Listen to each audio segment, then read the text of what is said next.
अस्सलाम वालेकुम। प्रोग्राम आखिर क्यों में खुश आमदीद। मैं राव हमजा जावेद हूँ। नाजरीन, ये पीछे जो मेरे लोग खड़े हैं ये भी हड़ताल करते हुए नज़र आ रहे हैं आपको। और हम चंद दिन पहले चिंची रक्षा एसोसिएशन के पास गए, वो लोग भी हड़ताल की कॉल देते हुए नज़र आ रहे थे।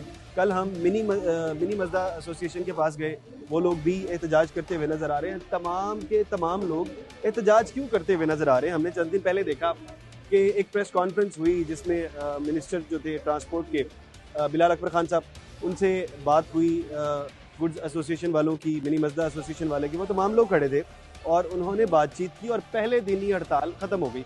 लेकिन चंद घंटों बाद ऐसा क्या हुआ कि दोबारा से हड़ताल जारी करनी पड़ी। हम ताजरों में मौजूद हैं, ताजरों से जानते हैं कि ऐसा क्या हुआ कि हड़ताल वापस शुरू करनी पड़ी। हमारे साथ नबील भाई मौजूद है जो कि सदर हैं गुड्स एसोसिएशन के। इनसे बात करते हैं। अस्सलाम वालेकुम। वालेकुम सलाम। नबील भाई कैसे हैं आप? ठीक है अल्हम्दुलिल्लाह। अच्छा, ये बताइएगा कि आपकी तो बिलाल अकबर खान साहब से बात हुई, आपके लोग बैठे हुए थे और आपने एक प्रेस कॉन्फ्रेंस कर दी जिसके अंदर पहले दिन ही आपने कहा कि अब कोई हड़ताल आगे नहीं होगी। पहिया जाम हड़ताल खत्म हो गई, फिर दोबारा से हड़ताल शुरू होगी। ऐसा क्या हो गया? बिस्मिल्लाहिर्रहमानिर्रहीम। देखें जी, वो सारे जितने 3-4 दिन के हमारे डायलॉग थे उनके साथ तमाम चीज़ें तय हो गई। तमाम हर चार्टर डिमांड है उस पर डिबेट चलती रही। लास्ट नाइट, उससे एक दिन पहले रात को 9 बजे, संडे की रात को 9 बजे हमारे डीसी ऑफिस में मुज़ाकरात हुए। उसमें उन्होंने, बिलाल साहब ने कहा जी कि मैं सीएम साहिबा से इजाज़त लेके फिर मैं आपको कल 2 बजे इसका जवाब दूंगा। 2 बजे हमारी मीटिंग होगी। दूसरे दिन हमारे साथ रब्ता होता है, पहले प्रॉपर टाइम मांगा जी, प्रॉपर टाइम मांगा। दूसरे दिन उन्होंने हमारी ट्रांसपोर्ट हाउस में मीटिंग हुई जहाँ पे उन्होंने अनाउंस करना था कि जी हम कहाँ पे पहुँचे हैं, क्या इजाज़त मिली कि नहीं। बाकायदा उन्होंने अपनी जो प्रेस टॉक थी, जो हमारी वहाँ पे प्रेस कॉन्फ्रेंस हुई है, उसमें भी उन्होंने वज़ीर आला साहिबा का शुक्रिया अदा किया है कि उन्होंने हमारे इस बात को मान लिया है। वो बात क्या थी कि जो ट्रैफिक आर्डिनेंस 2025 है उसको हम ख़त्म करने का नहीं कह रहे। हम कह रहे हैं जो उसको जो कमर्शियल व्हीकल है उसमें जो ना इजाफा है वो 2000% हो गया। हालांकि 1000 है, 2000 रुपये पहले जुर्माना था, उसको आप 3000 कर लें, 4000 कर लें, यानी कि वो चला गया 20,000 रुपये पे। 15,000, 20,000 मुख्तलिफ कैटेगरी में 1 लाख रुपए तक जुर्माना चला गया। उन्होंने कहा जी यहाँ पे कुछ मिसकैलकुलेट हुआ है, कमेटी बन जाएगी, बैठ के स्टेक होल्डर के साथ बैठ के हम रिव्यू कर लेंगे। क्योंकि लोकल गाड़ी का किराया फर्ज करें 8,000 रुपया, और अगर उसको 15,000 या 20,000 चलान होगा वो कैसे चलेगा? वो नहीं चल सकता। और उस बात पे उन्होंने इत्तफाक किया। हमारा अच्छे तरीके से ये सारी चीज़ें वाइंड अप हो गई, प्रेस कॉन्फ्रेंस हो गई, हमने कॉल ऑफ कर दिया। 2 घंटे बाद एक सीनियर वजीर की तरफ से ट्वीट आता है कि जी हमने कोई ऐसा हुक्म जारी नहीं किया और हम इस पे सख्ती से अमल दरामद करवाएंगे। अब देखिए वो मीडिया पे चल गया। हैरानकुन बात क्या है कि आप अपने एक मिनिस्टर जो कि रेलेवेंट मिनिस्टर है, ट्रांसपोर्ट मिनिस्टर है बिलाल अकबर खान साहब, आपने पहले ज़ाहिर सी बात है उनको मिनिस्ट्री दी हुई है तो वो इसकी जिम्मेदार भी हैं। वो आते हैं, मुज़ाकरात करते हैं, टाइम मांगते हैं और तकरीबन 9 बजे से लेकर और अगले दिन 2 बजे तक तकरीबन भी कोई 18 घंटे का टाइम होता है।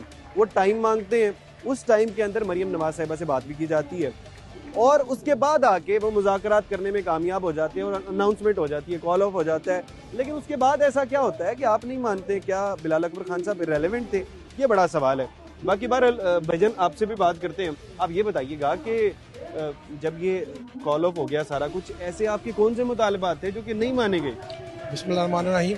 मुझे तो सबसे पहले आपके चैनल का बहुत ज़्यादा शुक्रिया अदा करता हूँ। सिटी 42 हमेशा ताजरों की आवाज़ बना, ताजरों को बल्कि मैं कहता हूँ रिप्रेजेंट करता है। ताजरों के जो भी मसले होते हैं आला वालों तक पहुँचाता है, तो मैं बहुत शुक्रिया अदा करता हूँ सबसे पहले। और सेकंड ये कि भाई मैं इस गवर्नमेंट पे मुझे तशवीश है कि एक आपको बंदा रिप्रेजेंट कर रहा है, एक आपका सूबाई वज़ीर है, प्रोविंशियल वज़ीर है, वो हमारे साथ मुज़ाकरात करता है और मुज़ाकरात कामयाब भी हो जाते हैं। और मुझे नहीं पता कि आप ही का स्पोक्समैन जो गवर्नमेंट को रिप्रेजेंट कर रहा है वो आके उसकी तरदीद कर देता है मुज़ाकरात की। यानी आपने उसकी वर्ती खत्म कर दी? वर्ती खत्म कर दी ना। ट्रांसपोर्ट मिनिस्टर जो है ट्रांसपोर्ट के लिए जो मुज़ाकरात करते हैं उसको मुस्तरद कर देते हैं। बड़ा सवाल है ये। नंबर 2 देखें कि अगर आपने वन मैन शो ही रखना है, अपने ही फैसले मुसल्लत करने हैं, अच्छा तो भाई खुदा के लिए फिर ये इतनी बड़ी आपने जो फौज बाली हुई है, जो मुफ्त की तनख्वाहें ले रही हैं, ये तो बर्डन हमारे ऊपर पड़ा ना, या सारा जो बर्डन है आवाम के ऊपर पड़ा। तो भाई ये आप क्यों इतनी ज्यादा बंदे आपने रखे हुए हैं जिनका ये जो आपने इतने लोगों की ये जो मिनिस्टर्स हैं ये सारे फौज रखी हुई है, तो उनका उनकी वैल्यू ही कोई नहीं है। आपने डिसवैल्यू कर दिया उस बंदे को तरदीद करके। मेरा एक बंदा रिप्रेजेंट कर रहा है पंजाब गवर्नमेंट को, तो खुदा के लिए हम आपके हैं। मैं आपके चैनल के तवसत से उनको बताना चाहता हूँ कि हम आपके हैं, आप हमारे हैं। तो आप मुल्क को देख के, आवाम को देख के, आवाम के जो मसाइल हैं उसको देख के फैसले करें। नंबर 2 कि भाई देखें, गुड्स ट्रांसपोर्ट और ट्रेडर्स, मैं इधर रिप्रेजेंट एक बात करना चाहता हूँ।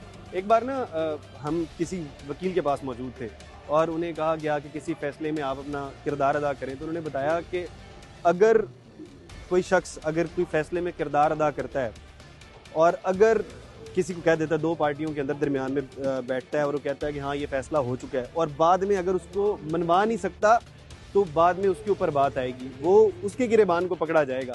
तो फिलहाल अकबर खान साहब, आपकी क्रेडिबिलिटी कहाँ पर है? ये दोबारा से जेहन में ये बार बार